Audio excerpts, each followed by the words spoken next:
Gardez-vous de pratiquer votre justice devant les hommes pour en être vu.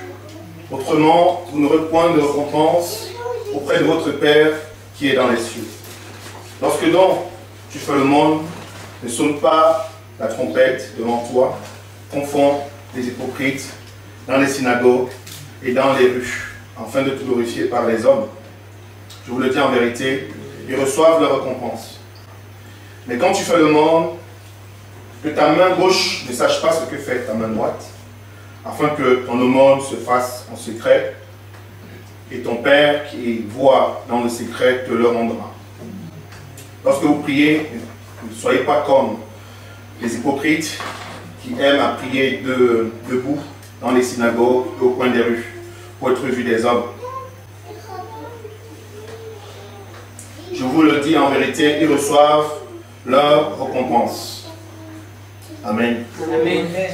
Mais quand tu pries, entre dans ta chambre, ferme ta porte et prie ton Père qui est dans les lieux secrets. Et ton Père qui voit dans le secret te le rendra. En priant, ne multiplie pas les vaines paroles comme les païens qui s'imaginent qu'à force de paroles, ils seront exaucés. Ne leur ressemblez pas, car notre Père sait de quoi vous avez besoin avant que vous ne lui demandiez. Verset 9. Voici donc comment vous devez prier. Notre Père qui est aux cieux, que ton nom soit sanctifié, que ton règne vienne, que ta volonté soit faite sur la terre comme au ciel. Donne-nous aujourd'hui notre pain quotidien. Pardonne-nous nos offenses, comme nous pardonnons aussi à ceux qui nous ont offensés. Ne nous induis pas en tentation, mais délivre-nous du malin. Car c'est à toi qu'appartient dans tous les siècles le règne, la puissance et la gloire. Amen. Amen. Alléluia. Amen. Si vous pardonnez aux hommes leurs offenses, votre Père céleste vous pardonnera aussi. Mais si vous ne pardonnez pas aux hommes, votre Père ne vous pardonnera pas non plus vos offenses. Éternel Dieu, je te rends des immenses actions de grâce. Je loue ton Saint-Nom parce que tu es digne de louange, tu es digne d'être adoré. Seigneur, je te remets ce message. Je te remets mes bien-aimés qui sont là ce matin. Je te prie, ô notre Dieu, d'ouvrir notre entendement pour recevoir ta parole. Tes paroles sont l'esprit et vie. Tes paroles sont oui et amen. Béni sois-tu dans le nom de Jésus. Amen. Amen. Amen. Amen. Donc j'espère ce matin tu recevras ta portion qui t'est réservée. Alors ce que je viens de lire là, vous connaissez très bien ce sermon de Jésus, mais nous n'allons pas le parcourir entièrement. Nous allons prendre qu'une partie. Et c'est à partir de cette partie-là que je vais développer ce que le Seigneur a mis dans mon cœur ce matin. Parce que normalement, pour pouvoir développer un sujet, il faut voir dans quel contexte il a été écrit. Et le mieux, c'est de lire parfois tout le chapitre. Amen. Amen. Ici, le Seigneur, en fait, c'est les disciples qui lui demandent d'apprendre à prier. C'est la seule prière que le Seigneur a appris aux hommes, nous a appris, notre Père. Après les autres prières, quand nous les faisons, nous essayons de combiner nous-mêmes en fonction des besoins. La prière, c'est comme une cuisine, vous voyez un petit peu. Donc, vous mettez du sel, pas du sel, du piment, ça dépend. Donc, c'est chacun qui fait sa prière en fonction de comment le Seigneur l'inspire. Donc, ce qui nous intéresse ce matin, c'est notre Père qui est aux cieux, que ton nom soit sanctifié. Amen. Amen. Alléluia. Amen. Alors, donc, je vais introduire donc ce message dans Matthieu 23, 8 à 9. Il est aussi écrit: mais vous, ne vous faites pas appeler Rabbi, car un seul est votre maître. Ne vous faites pas appeler, et vous êtes tous frères. Amen. Amen. Et n'appelez personne sur la terre votre Père, car un seul est votre Père, celui qui est dans les cieux. Amen. Amen. Voilà. Donc, je vais vous parler, le thème de mon message ce matin, c'est le voile du temple. Alors, vous allez me dire, mes chers amis, mes chers frères et sœurs, quel est le rapport avec le Père et le voile? Ce que vous devez comprendre ce matin, c'est que Jésus dit, notre Père qui est aux cieux. Donc, il parle de son Père. Donc, on a un Père qui est dans les cieux, comme aussi nous avons un Père dans les cieux, nous avons aussi des pères terrestres. N'est-ce pas? Quand Jésus-Christ est mort sur la croix du Calvaire, la Bible dit que le voile du temple s'est déchiré du haut vers le bas. Alors, le symbole est fort parce que ça part du haut vers le bas. Jésus-Christ vient d'en haut et il est descendu vers nous. Amen. Il a déchiré le voile. Et pourquoi est-ce que le Seigneur fait ça? Pourquoi est-ce que Jésus, quand il est au milieu des sacrificateurs, au milieu des scribes, au milieu des docteurs, il arrive au temps de la loi, il dit que n'appelez personne sur la terre votre Père. Cela a une explication. Cela a un sens. Et c'est ce que nous allons découvrir ce matin. Et si tu le sais déjà, c'est une très bonne chose. Et peut-être que le Seigneur enrichira ta connaissance. Si tu ne le sais pas, tu apprendras certainement quelque chose. Mais sinon, comme vous voyez, je vais être très précis sur certaines choses parce que comme je diffuse aussi sur Internet, et il y a beaucoup de personnes qui nous suivent de l'extérieur, donc ce message les est aussi destiné. Donc, pourquoi Dieu le fait? Pourquoi Dieu dit? Jésus donne cette révélation, dit, n'appelez personne sur la terre Père. Pourquoi? Premier point, les sacrificateurs qui sont des hommes, d'abord, et qui remplissent des fonctions dans le temple, ont corrompu leur foi. Vous savez qu'on avait l'ancienne alliance. Si on a une nouvelle alliance, c'est parce que l'ancienne n'était pas parfaite, de ce fait qu'on a une nouvelle alliance. Donc l'ancienne alliance avait été donnée dans l'attente que le Seigneur Jésus-Christ vienne. Et ceux qui travaillaient dans le temple, c'était les hommes. Et on avait ce qu'on appelle un voile qui séparait le lieu saint et le lieu très saint. Celui qui devait entrer dans le lieu très saint, que le souverain sacrificateur, et tout le monde devait passer par là. Or, le souverain sacrificateur, c'est un être humain. C'est quelqu'un qui pêche. Et c'est quelqu'un qui donne d'abord les sacrifices pour ses péchés, pour expier ses péchés, avant maintenant de transporter le sang, la cendre, dans le lieu très saint du péché de tout le peuple. Donc, le Seigneur a vu que non seulement il ne respecte plus les voies, c'est les hommes d'abord, c'est les pécheurs qui tombent, qui font plein d'erreurs. En plus de cela, ils ont corrompu leur voie. Parce que tu peux, comme nous aujourd'hui, nous sommes un saint sacerdoce royal, tu peux être justifié en Jésus-Christ, être un enfant de Dieu, mais corrompre ta voie. C'est-à-dire que tu ne vis pas selon la parole. Vous comprenez? Le Seigneur t'a justifié par son sacrifice sur la croix. Mais tu peux, malgré cela, que le Seigneur t'a racheté, tu continues à vivre dans le péché. Donc, ça veut dire que tu as corrompu ta voie. C'était la même chose dans l'ancien temps. C'est-à-dire que les sacrificateurs, les prophètes, étaient des prophètes de mensonges, c'était des prophètes corrompus, c'était des prophètes qui prenaient l'argent, c'est des sacrificateurs qui prenaient l'argent pour consacrer d'autres. Donc tu payais en cette époque, tu amenais de l'argent et on te consacrait sacrificateur. Cela existe, cela n'est pas venu d'aujourd'hui, ça existe déjà bien avant l'arrivée de notre Seigneur. Donc ils ont corrompu leur voie. Les sacrificateurs se sont emparés de la gloire de Dieu, comme Satan le fit avant sa chute. Vous devez savoir que Satan, la Bible dit que Lucifer veut dire porteur de lumière. Il n'est pas la lumière parfaite, mais il était le reflet de la lumière de Dieu. Donc, il recevait la lumière et il l'amenait. Et c'est à partir de cela qu'il a pu séduire plusieurs personnes. Et le monde fonctionne dans un principe d'alliance et de parrainage ou d'onction. Est-ce que vous me suivez toujours? Donc, alors, le monde fonctionne dans un principe d'alliance ou d'onction. Alors, Jésus-Christ, pourquoi il vient? Pourquoi il dit pas le Père? Alors, je vais bien faire une nuance. Ça ne veut pas dire qu'il n'y a plus de Père sur la terre. Mais je vais vous expliquer pourquoi le Seigneur dit de ne plus appeler quelqu'un sur la terre Père. Ça, vous allez certainement le comprendre. Pourquoi Dieu, donc, par rapport à cette alliance, le Seigneur vient briser l'alliance de parrainage ou d'onction. Regardez par exemple, dans l'Ancien Testament, tu ne pouvais pas être directement serviteur de Dieu. Tu étais serviteur de ton maître. Est-ce que vous avez suivi? On a le cas de Moïse. Josué était serviteur de Moïse.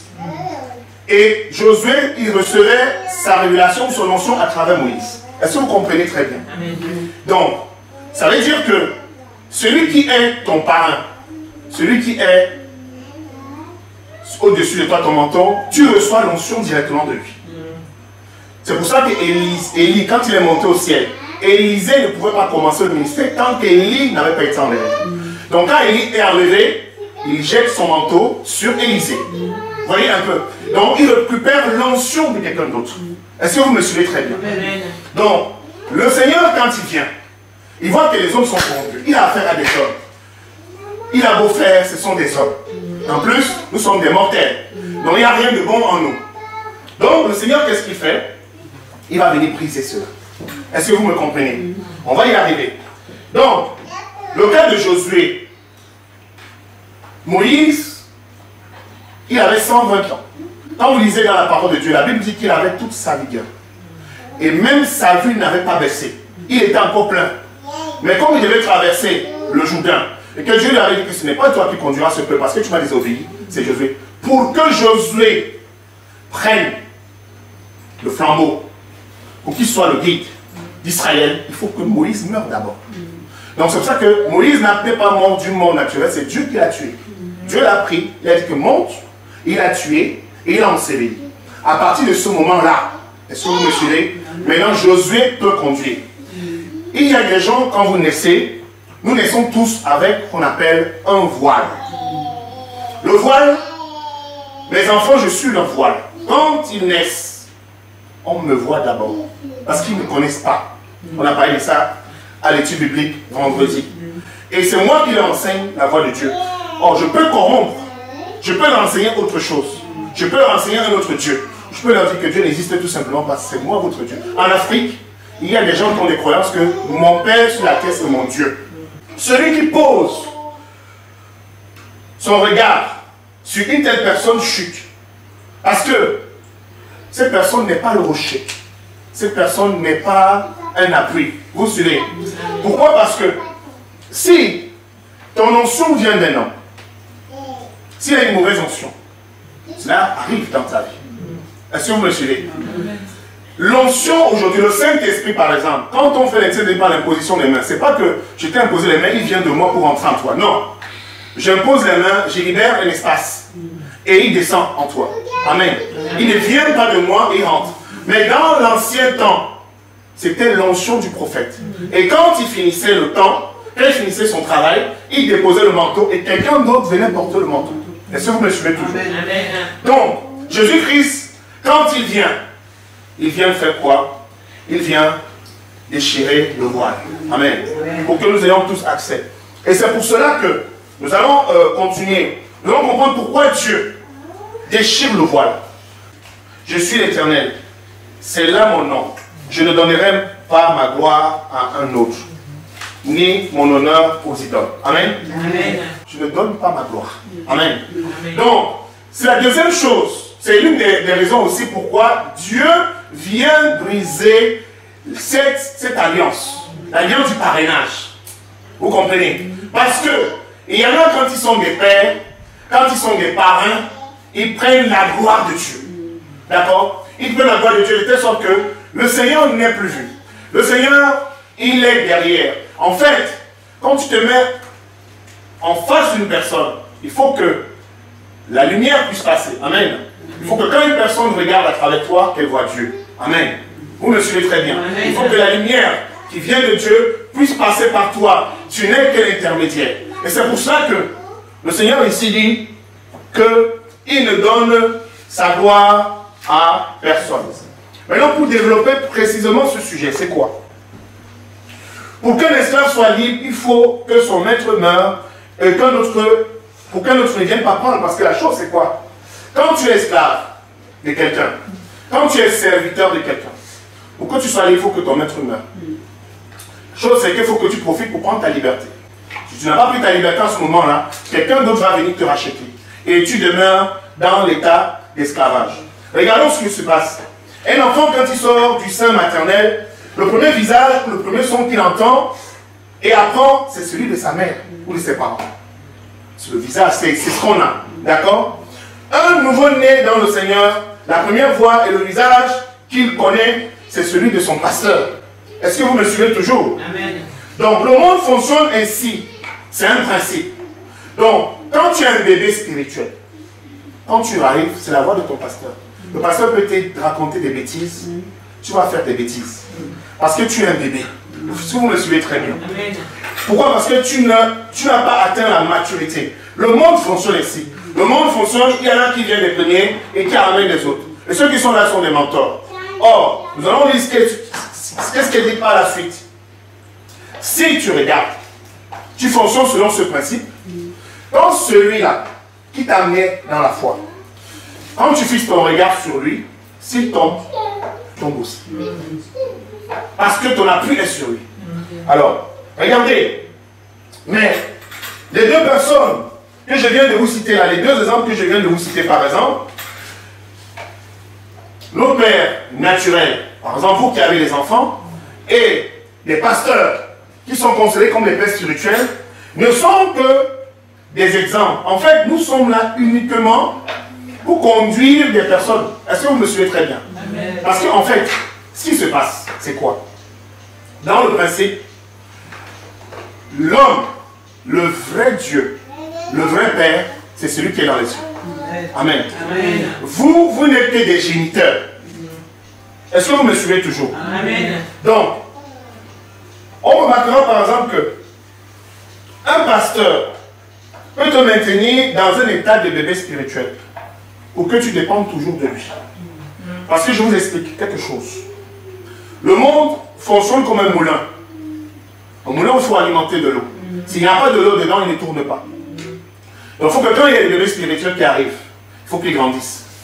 Mais si au bout d'un temps, le pasteur n'a plus de quoi nourrir, il peut se retrouver seul. Mais on est dans un principe du monde. Est-ce que vous me suivez? Amen. Mais en fait, dans ce que le Seigneur recherche, le Seigneur ne recherche pas que nous restions des bébés spirituels. Le Seigneur veut que nous ayons dans la croissance. Ça, nous allons le voir tout à l'heure. Être le troupeau de Dieu, c'est l'amener au même degré de connaissance ou d'égalité avec vous. Jésus a dit, vous êtes tous des frères, et cela n'est pas que dans la nature. Nous l'avons lu tout à l'heure. Nous sommes tous des frères. Amen. Amen. Alors, le mot frère, en fait, n'est pas que seulement dans la nature. Le mot frère, c'est aussi dans le degré de la connaissance. Amen. Amen. Si nous sommes un royaume de sacrificateurs, si je suis roi, tu es roi. En fait, tu dois atteindre le même degré de connaissance que moi. Nous allons lire dans Hébreux 5, 11 à 14. Nous avons beaucoup à dire là-dessus. Et des choses difficiles à expliquer. Parce que vous êtes devenus lents à comprendre. Verset 12 dit, vous en effet, qui depuis longtemps deviez être des maîtres, vous avez encore besoin qu'on vous enseigne les premiers rudiments des oracles de Dieu. Vous en êtes encore venus à avoir besoin de lait et non d'une nourriture solide. Or, quiconque en est au lait n'a pas l'expérience de la parole de justice, car il est un enfant. Mais la nourriture solide est pour des hommes faits. N'est-ce pas, c'est la parole de Dieu que nous venons de lire? L'objectif du Seigneur, le besoin de Dieu, et Paul le connaît, il le sait. Paul n'est pas cet apôtre qui va maintenir des gens comme des bébés. Vous comprenez? Il n'est pas cet apôtre qui va maintenir des fidèles. Parce qu'il sait que les sœurs, comme des frères, sont avec lui dans une égalité. Amen. Il a tout intérêt à leur enseigner la parole pour qu'ils deviennent un maître. Un maître, c'est celui qui maîtrise la parole de Dieu. Un maître, c'est celui qui connaît la parole de Dieu. Un maître, c'est celui qui est inspiré de Dieu. Mais il dit que vous êtes encore au premier rudiment de la connaissance de Dieu. Donc vous êtes encore des bébés spirituels. C'est ce que Paul est en train de dire ici. Vous que vous deviez devenir des maîtres. Oh, donc c'est ce que je vous disais tout à l'heure. L'intérêt du pasteur, c'est que, quand je parle du pasteur, qu'ils ne sont pas loin. Les pasteurs qui détournent la parole de Dieu. Les pasteurs qui veulent prendre la gloire de Dieu. C'est que tout passe par lui. L'onction, c'est lui. La révélation, c'est lui. La vision, c'est lui. Est-ce que vous me suivez toujours? Amen. Et vous n'êtes pas des maîtres. Vous n'accéderez jamais à la connaissance. Alors que vous l'avez dans les mains. Et ils aiment ça. Et parce que aussi, il y a des frères et des sœurs qui aiment ça. Oh, pasteur, touche-moi. Elle vient d'écouter un message. À la fin du culte, elle est encore à s'aligner. J'ai vu ça, j'ai été fatigué. On finit un culte. On a une queue comme ça. Le pasteur dit, prends ce côté, je prends ce côté. Oh, pasteur, je veux que tu me touches. Parce que je veux que tu fasses cela. Parce que je veux que tu pries pour moi. Parce que je veux ceci. Parce que je veux cela. Mais tu as accès au Seigneur. Le voile est déchiré. Est-ce que vous me suivez? Et il y a des pasteurs qui cultivent cela. Donc ça fait que il devient un père spirituel naturel devant toi. Et il est le voile. Je vais vous faire écouter quelque chose. Penchez bien votre oreille. J'espère que je ne suis pas sorti. Je vais vous mettre ça. Écoutez bien. Empêchez. Tu donnes ta dîme à celui qui peut te bénir. Tu donnes ta dîme au souverain sacrificateur de la maison du trésor où Dieu lui-même en fait sa maison. Dieu vous parle trop. Je suis venu dire à quelqu'un que le prophète est l'intermédiaire que Dieu met entre vous. Dieu veut que tu crois en ton prophète pour que ton prophète croie en Dieu pour toi. Dieu veut que tu crois en ton prophète pour que ton prophète croie en Dieu pour toi. Et il y a des pasteurs qui existent ainsi sur la terre. Plein. Dans plein d'églises. On a ça beaucoup dans les églises africaines. Parce que les blancs ne sont pas, nos frères en Christ blancs ne sont pas dans ce genre de délit. C'est que chez les Africains. C'est nous que nous avions ce principe de père et de mère spirituelle. Toutes ces choses-là. Et quand on prend tellement ça, on absorbe. Ça nous donne le risque, ça nous donne l'importance. C'est comme une femme qui a beaucoup d'enfants. Et quand tu parles des enfants, c'est son honneur. Regarde mon enfant, regardez mes enfants, sont mes bébés, mes fils spirituels. Vous remarquerez dans la parole de Dieu. Paul dit que Timothée est son fils spirituel. Mais jamais vous n'entendrez un enfant dire que Paul est mon père. Jamais. Les seuls principes, la seule gloire, je vais vous dire une chose, parce que Dieu quand même, il laisse passer les choses. La seule chose qu'un pasteur peut avoir comme titre, honneur, c'est sa fonction, c'est son ministère. C'est pour ça que Paul parle de mon ministère. Il dit mon ministère, qu'il a reçu du Seigneur. C'est celui de l'apôtre. Quelqu'un le doit s'appeler l'apôtre, c'est un appel. Quelqu'un peut dire je suis prophète, c'est un appel. Il n'a pas usurpé. S'il est vraiment, quelqu'un peut dire qu'il est docteur, s'il est un appel. Quelqu'un peut dire qu'il est pasteur, s'il est un appel. Évangéliste, c'est un appel. Mais le Père, c'est très fort. Je vais vous expliquer autre chose. Dans l'Ancien Testament, il n'y a qu'une personne qui a le titre que le Seigneur a reconnu. Et qui a témoigné sur lui, c'est Abraham. C'est lui seul. Il dit comme cela, personne n'a le droit de porter le titre de Père spirituel. Et dire que je suis le Père. Et quand Paul parle comme ça, parce que quand vous lisez bien la Bible, Paul avait aussi en lui un orgueil qui montait. C'est l'un des apôtres que même le plus que j'apprécie dans la Bible. Mais à un moment, il y avait de l'orgueil qui commençait à monter. Et comme Dieu le connaissait, il a mis sur lui une plaie. Vous avez compris. Et il dit que, regarde ce qu'on peut dire, à cause de l'excellence des révélations que Dieu me donne. Regardez comment il n'en parle. Le Seigneur a mis une écharpe dans ma chair pour que le diable ne souffre, pour que mon orgueil ne monte pas. C'est-à-dire que quand il va vouloir montrer que c'est moi Paul, c'est moi qui ai écrit les épîtres, c'est moi qui ai les révélations de Dieu, le Seigneur va dire, regarde ta plaie. Et il a dit au Seigneur, guéris-moi de cette plaie. Le Seigneur lui a dit, ma grâce te suffit. Amen. Amen. Ma grâce te suffit. Tu peux avoir toute la gloire. Le Seigneur peut te donner certaines choses, il te refuse d'autres. Il faut que tu l'acceptes. Vous avez compris? Amen. Il faut que tu l'acceptes. Parce que tu peux avoir la gloire dans ça, dans ça, dans ça, dans ça. Tu peux être là, mais tu es un enfant malade. Tu pries pour les autres, ils sont guéris, mais ton enfant est malade. C'est ta plaie. Oui, cela existe. Je ne suis pas en train de dire qu'il ne faut pas demander au Seigneur. Pour continuer. Mais pour dire que Paul a quand même essayé. Paul a demandé, guéris-moi de ça. Parce que si Paul avait été guéri sa plaie, il serait non parfait. Parce qu'il est tellement excellent qu'il a écrit comme Paul, dans le Nouveau Testament. Même Pierre n'avait pas ces révélations. Il n'a pas connu Jésus. Paul n'a pas connu Jésus. Il dit que l'évangile que j'ai reçu, je ne l'ai pas reçu d'un homme. Ce n'est pas un homme qui me l'a enseigné. Je l'ai reçu de Dieu. Amen. Alléluia. Il a une connaissance que les autres apôtres n'ont pas eu. Mais il a une plaie. Quand on regarde Paul, on voit la plaie. Mais quand il veut s'enorgueillir par l'excellence des connaissances que Dieu lui a données, Dieu dit, regarde ta plaie, sois humble. Vous avez compris ça? Amen. Le parrainage. Le Seigneur dit, il ne veut pas. Il nous connaît tous. Il sait que s'il te donne ça, tu vas monter. Et il te rabaisse. Il nous aime. Il ne veut pas nous perdre.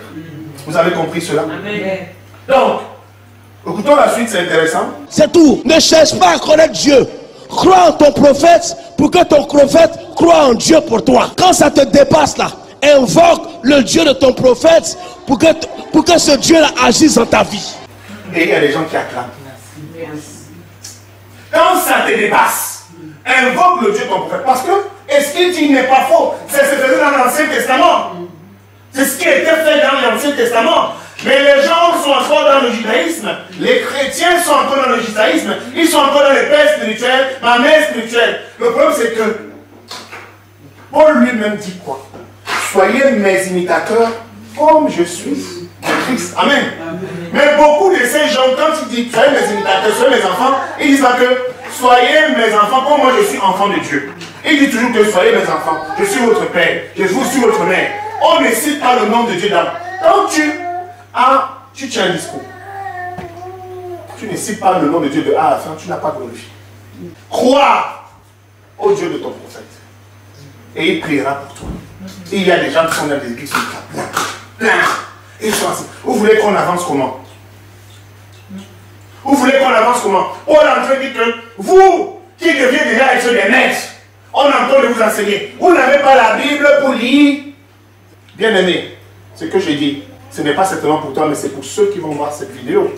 Parce qu'ils sont pleins comme ça dans des églises pareilles. Oh, pasteur, touche-moi. Oh, il faut que l'homme de Dieu me touche aujourd'hui. L'homme de Dieu prie pour moi. L'homme de Dieu, est-ce que tu peux jeûner pour moi? L'homme de Dieu, est-ce que tu peux faire ceci? Oh, mon père, oh, papa, est-ce qu'il ça? Ben, ceci, c'est là.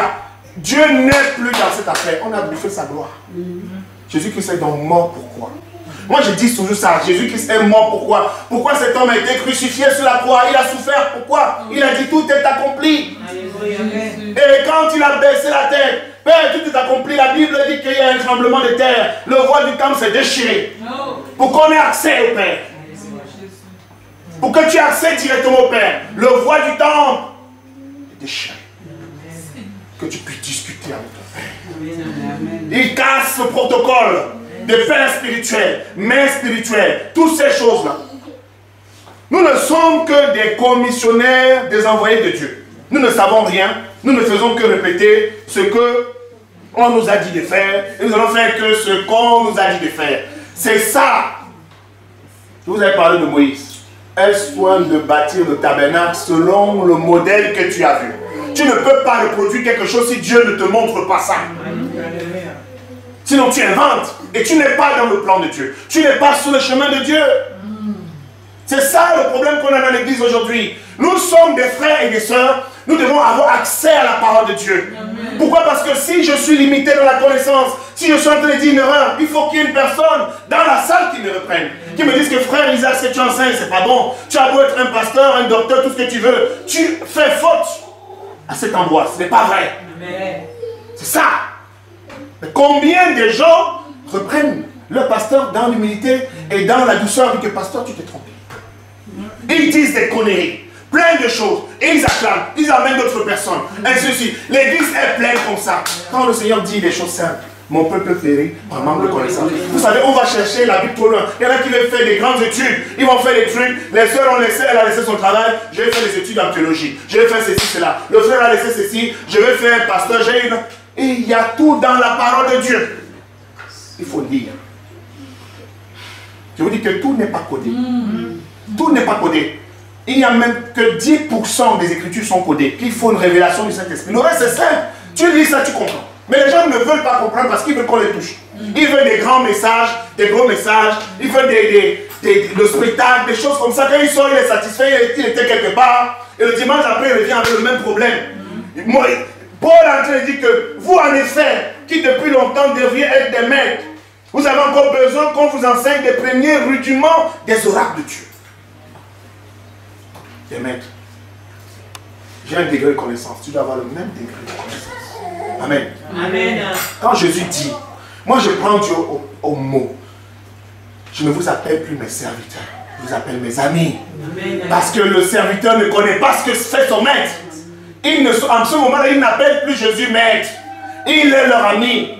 Amen. Amen. Parce qu'ils connaissent les secrets. Jésus les a réveillés. Et quand il parlait en parabole, il les prenait à part. Il les amenait à part et il les expliquait les paraboles. Il n'expliquait pas aux autres. Il les expliquait.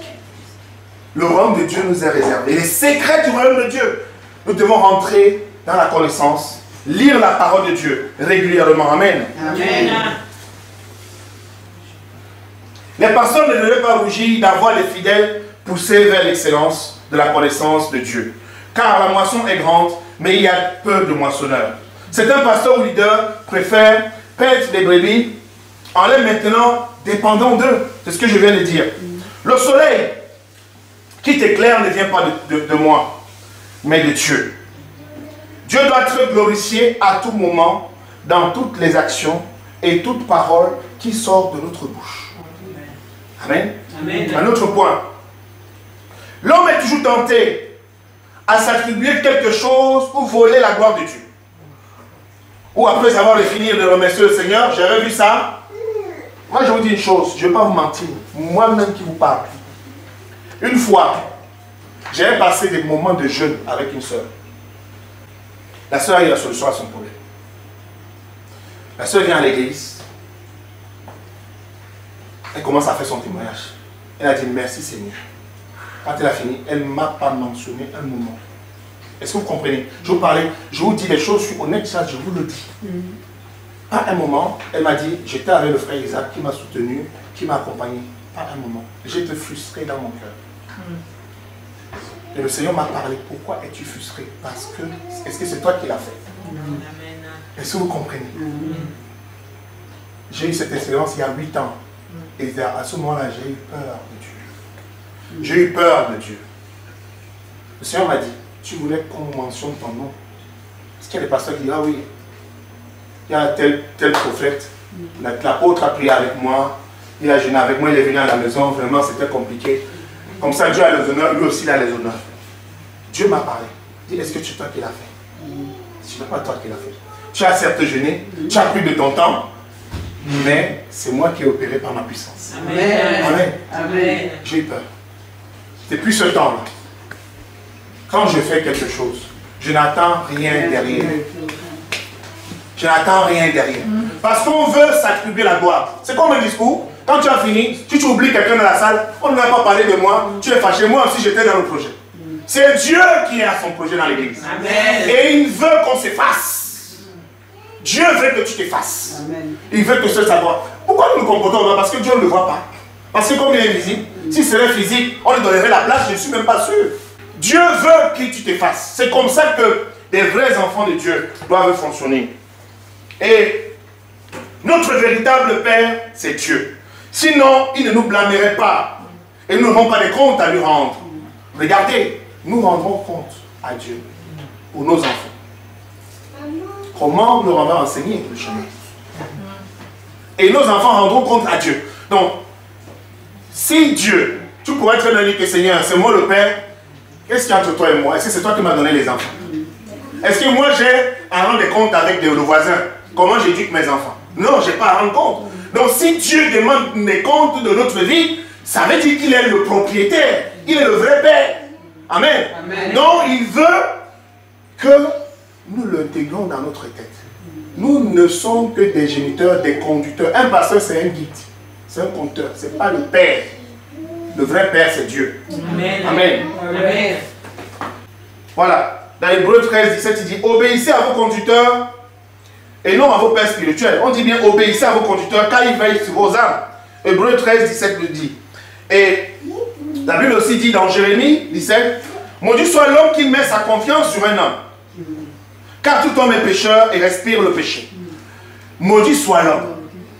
Maudit soit l'homme qui met sa confiance sur l'homme. À chaque fois que l'homme dit soyez mes imitateurs, il faut aussi qu'il dise comme moi je suis du Christ. Parce que c'est que l'apôtre Paul déclare soyez mes imitateurs comme moi je suis de Christ. Amen. Amen. Je vais m'arrêter là pour aujourd'hui. Donc, dans le principe, si nous voulons rentrer dans la gloire de Dieu, si nous voulons être à l'image de Jésus-Christ, on l'a vu vendredi, des serviteurs, nous devons accepter notre place de serviteur. Amen. Amen. Nous devons reconnaître notre Seigneur dans toutes nos voies.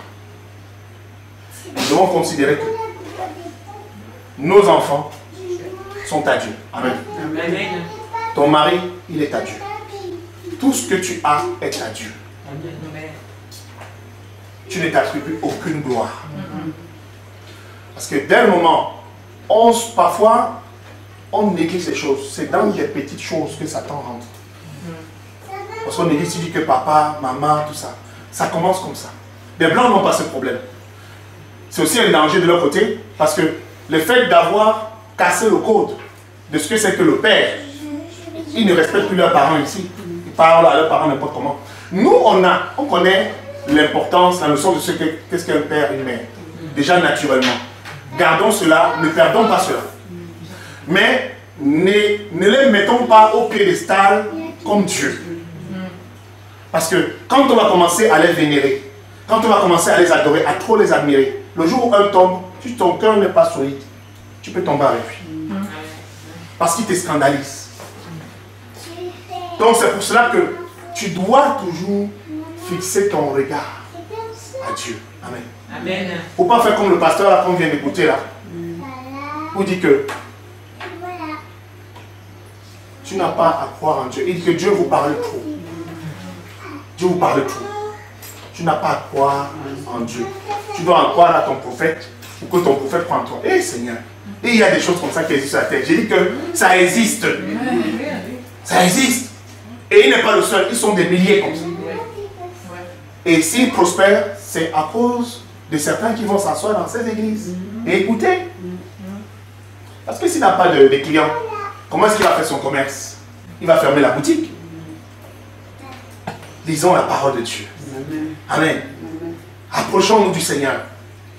Le Seigneur te dit aujourd'hui, tu acceptes directement. Ton corps est le temple du Saint-Esprit. Tu es toi-même le sacrificateur dans ton temple. Que tu dois entretenir tout le temps. Amen. Amen. Amen. Alléluia. Amen. Nous allons prier. Je vous invite à baisser la tête. Seigneur notre Dieu, notre Père, nous venons d'écouter ta parole ce matin. Tes paroles sont esprit et vie. Merci Seigneur parce que moi-même j'ai reçu cette parole dans ma vie. Et Seigneur, je te demande, comme mes sœurs sont ici en ce lieu, demande par le soutien de ton Saint-Esprit de nous accorder la grâce de veiller sur cette parole. Qu'elle soit respectée et pratiquée. Et que Seigneur, que nous sachions que tu as déchiré le voile. Et que nous avons accès à toi, Seigneur. Et que les hommes n'ont plus à se mettre comme intermédiaires. Et que tout homme que tu as mis dans ton église est ton serviteur. Et il est là pour servir le peuple de Dieu. Il est là pour paître le troupeau de Dieu. Il n'est pas là pour la soumettre, pour l'assujettir à l'état de bébé. Mais il est là pour le faire grandir. Et Seigneur, nous voulons tous aller à ce degré de connaissance. Nous voulons tous développer en nous cette nature. Une nature des personnes qui aident les autres à grandir, à devenir grands. Et à faire des grandes choses. Seigneur, nous voulons, si nous avions des moments où nous avons volé ta gloire, Seigneur, nous te demandons de nous pardonner. Et nous voulons aujourd'hui, Seigneur, que tu prennes entièrement, Seigneur, ce qui te revient. Car, Seigneur, que ce soit moi, comme l'apôtre Paul le dit, que ce soit moi ou Apollos, ou je ne sais qui, nous appartenons tous à Christ. Et Christ appartient à Dieu. Et nous t'appartenons, Seigneur. Tout ce que nous sommes, tout ce que nous avons, nous t'appartenons, Seigneur. Prends la gloire qui te revient entièrement. Prends l'honneur qui te revient entièrement. Dans le nom de Jésus, nous avons prié. Amen. Amen. Amen. Amen. Je vous souhaite un bon dimanche. Ceux qui ont amené les offrandes peuvent mettre dans le tronc. Je vous bénisse. Preview.